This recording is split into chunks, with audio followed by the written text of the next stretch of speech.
જય માતાજી, જય હિન્દ, જય ગુજરાત. દોસ્તો, આપનો લખન દરબાર. આજે એક મહત્વનો મુદ્દો, મહત્વનું શોષણ, અને એવું શોષણ કે નંદેસરી જીઆઈડીસીમાં કંપની આવેલી છે અને એ નંદેસરી ગ્રામ પંચાયતના યુવાનો તેમજ આસપાસના ગામના યુવાનોને ગેરકાયદેસર રીતે છૂટા કર્યા છે.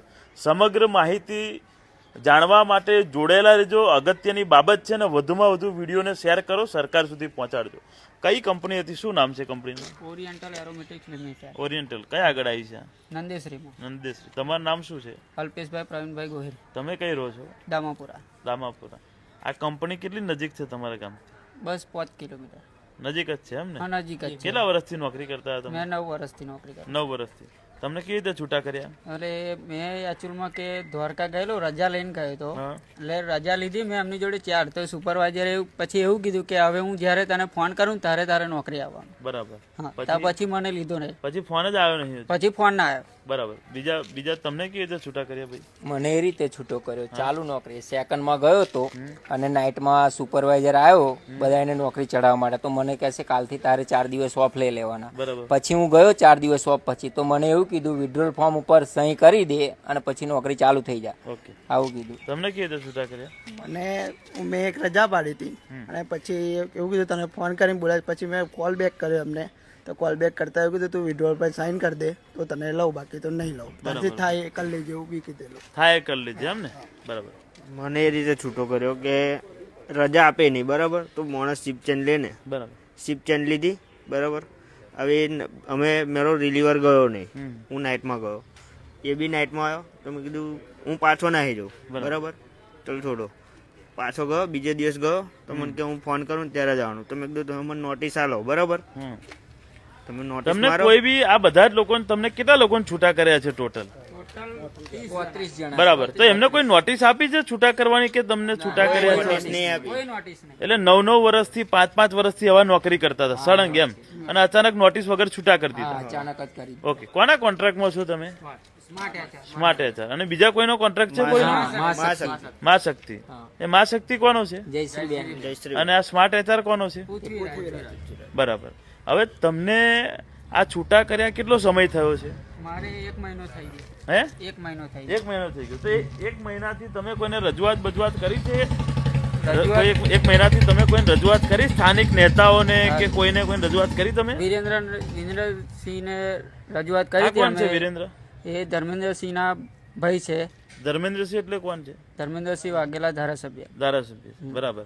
એમને શું એમને રજૂઆત કરી હતી અમે. તો એવું કીધું કે તમારે વિડ્રોલ કરવું પડશે એમ, તો કે તમારી નોકરી અમે લેવડાવીએ. બરાબર. અને વિડ્રોલ ના કરવું હોય તો પછી જાઓ. અને કેટલા વખતથી તમે રજૂઆત કરો છો એમને? એક વાર પહેલા રજૂઆત કરી, ફરી બીજી વાર બી રજૂઆત કરી. એમને રજૂઆત કરે કેટલો સમય થયો?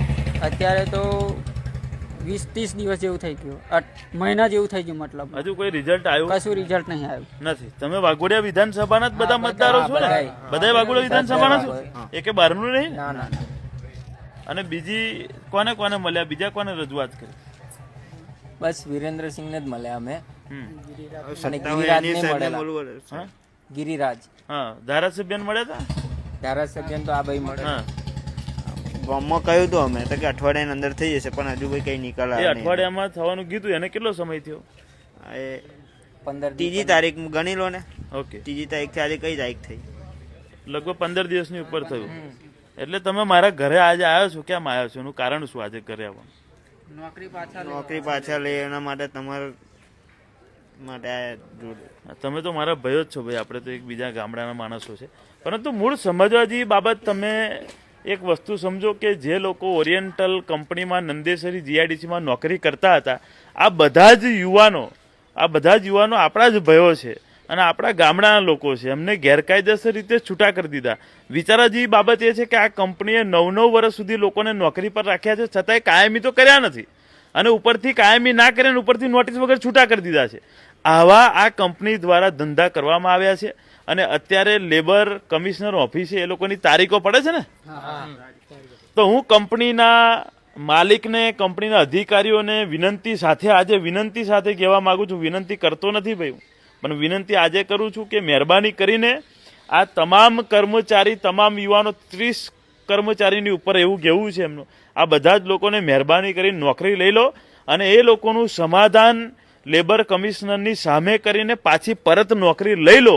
જો નોકરી પર નહીં લો તો ના છૂટકે અમારે કંપની પર આવીને ગાંધી ચિંધ્યા માર્ગે આંદોલન કરવાની ફરજ પડશે ને પડશે.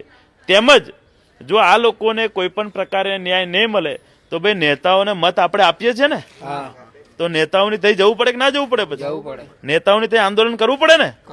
એટલે હવે ખાલી કંપની પર આંદોલન નહીં, કંપની પર બી આંદોલન થશે ને ધારાસભ્યના ત્યાં પણ આંદોલન થશે, કારણ કે અમે મતો આપ્યા છે. આ બધા જ લોકોએ મત આપ્યા હતા ને ભાઈ, તમે લોકોએ બધા લોકોએ મતો આપ્યા છે.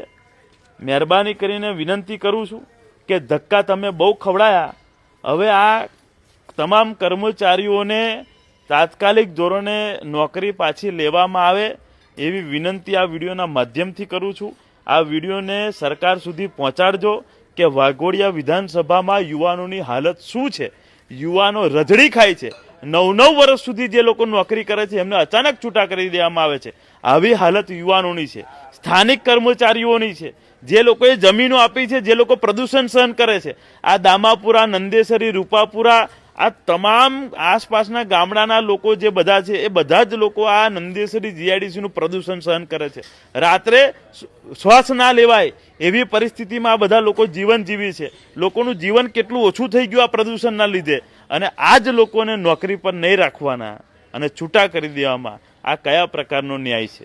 આ લોકોને ન્યાય નહીં મળે તો મજબૂત આંદોલન થશે, ઉપર સુધી રજૂઆત કરવાની થશે, ગાંધીનગર સુધી. તો પણ આ તમામ યુવાનો સાથે કરીશું અને આંદોલન કરીશું, તમામ પરિવાર સાથે કરવાનું. બરાબર ને ભાઈ? પરિવાર સાથે આવજો, પરિવાર સાથે આંદોલન કરીશું.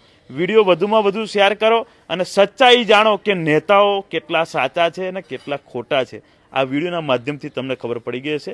જય માતાજી, જય હિન્દ, જય ગુજરાત.